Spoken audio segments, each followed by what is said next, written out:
So I'm going to talk today about some issues in undergraduate assessment feedback, and this is mainly feedback on formative assessments, and I'm going to give you a couple of examples. Firstly, three contexts.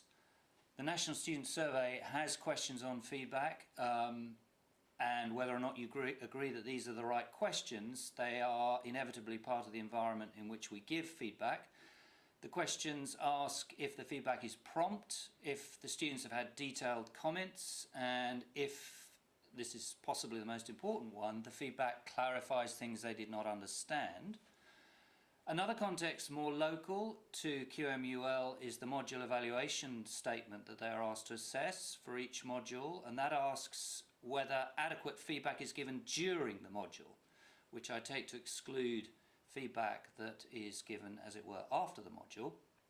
And a still more local context for me, as I'm a teacher in the School of English and Drama, is, I suppose, the default situation which we're trying to get away from: piles of marked up hard copies of student essays that are left for students to pick up at the end of a module.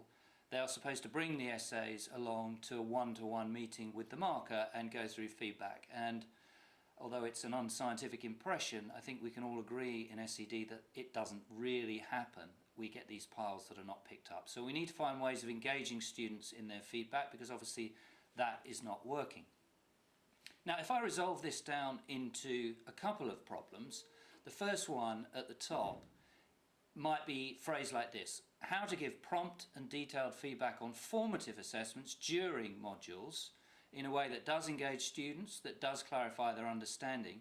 And I would add something, of course, that the surveys don't deal with, which is that it has to be manageable for the convener or for the teaching team. We can't just carry on giving more and more feedback until the students are happy, because it needs to be viable for us.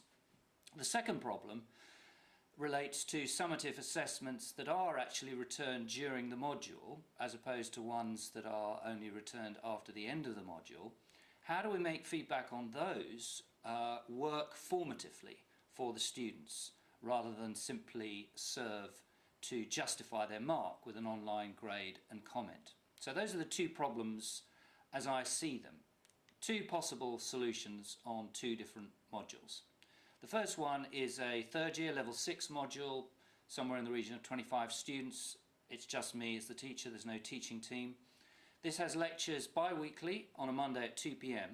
and what I do is I ask all students individually to do a learning journal post, and it has to be strictly maximum 250 words, so less than an A4 page, by 11 a.m, 3 hours before the lecture starts, and they have to show that they've read both the plays that we're discussing, and it has to be a piece of well-edited writing that contains analysis, almost like a mini essay.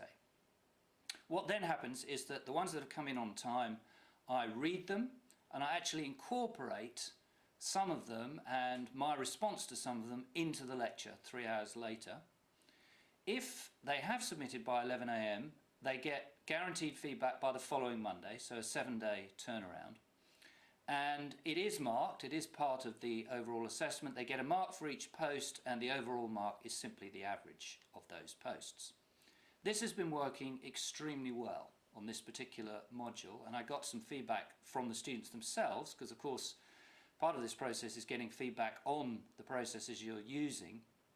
They like the fact that it's regular feedback every other week, which they don't get under standard formats.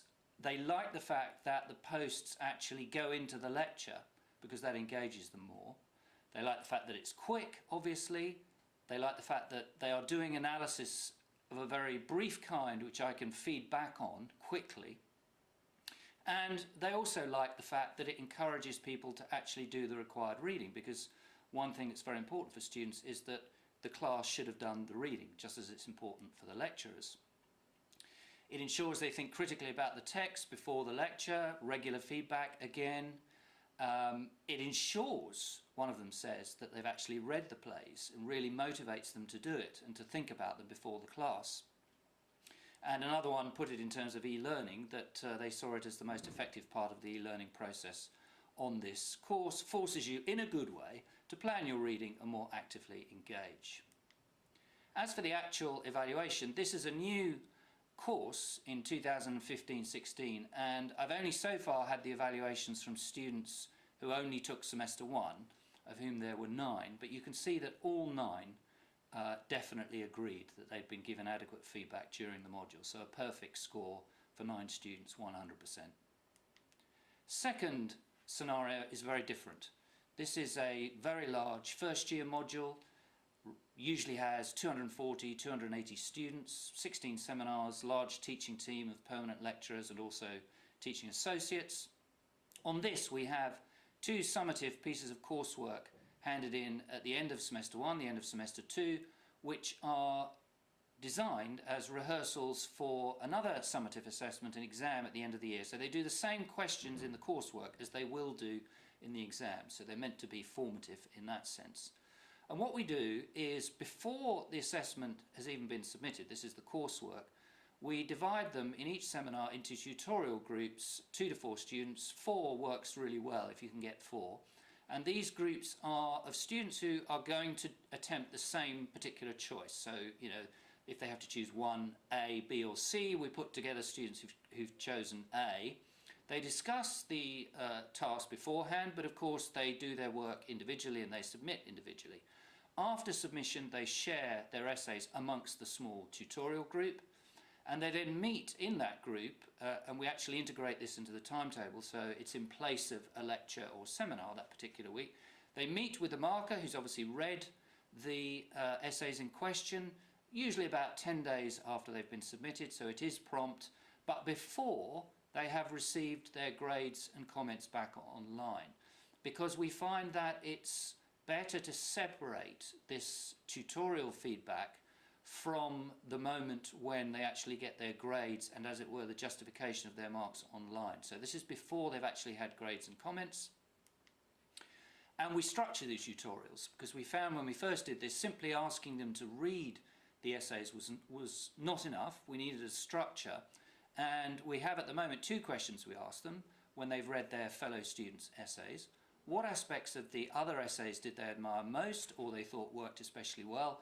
That is a positive leaning question, because students are very anxious about giving any negative feedback at all on other students' work. So we get them to concentrate on what they admire the most. And then we get them to look back at their own essay. What 1 or 2 aspects of their own essay would they now want to revisit and readdress in the light of reading other people's work? This time I'll give you feedback from one of the teachers who runs these tutorials, who says, and this is Claire Preston, who has been very instrumental in designing this feedback process. The questions are analytical, but also a matter of self-interest, i.e. they will actually get tips about how to do better themselves, so it's formative. The conversations usually range outward from these initial questions that they've been asked to answer, so they start asking other questions like, what's a good way to start an essay, or how, when should I use quotations? And from the teacher's point of view, it allows her to guide them outward into areas that the teacher wants the students to be aware of, such as, for example, the difference between doing an A-level and a university essay. And the teacher can then start picking up examples across the 3 or 4 essays of the students in the tutorial that illustrate good and bad practice. And by that point, no one minds when theirs is used, especially, remember, they haven't been given their grade at this point, or their online summative feedback. So we're still in a preliminary phase of the marking process. And her summary is that it becomes much less teacher to student and more like a group conversation. So there are 2 particular examples of successful feedback strategies that I hope will be helpful.